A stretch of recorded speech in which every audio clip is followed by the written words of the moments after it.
My world only grew distorted. What used to be so black and white suddenly became too gray. I panicked.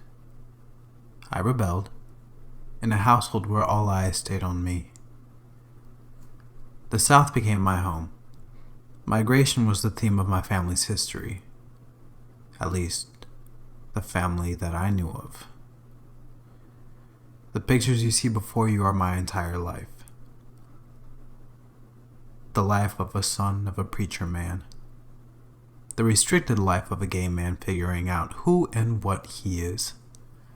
The restricted life of a brown man figuring out how to navigate a world so blind to the treatment of people like me. Natives. Mestizos. Immigrants.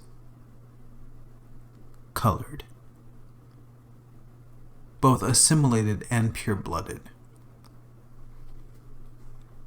The only difference here is that I have no idea who or what I am.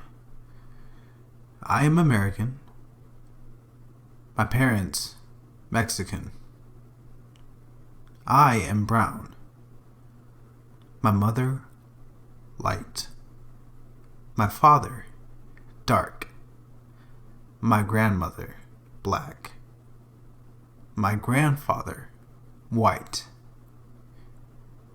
My culture, faded. Washed away by religion. Unable to celebrate Day of the Dead, Three Kings Day, or even Halloween. All of these were works of the devil, and we all know the devil is a lie.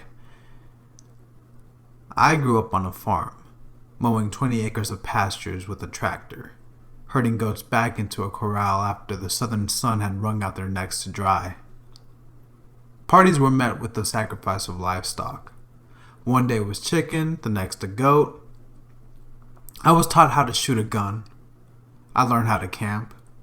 I spent years working in construction alongside the greatest leader of my community, my father. He knew. I'm sure he knew. The man who never cried wept for hours over the loss of his newly outed son. But not for the reasons you think.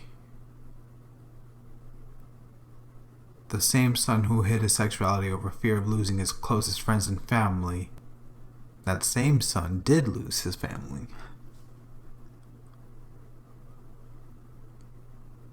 I spent so much of this year, and this year alone, at just about rock bottom.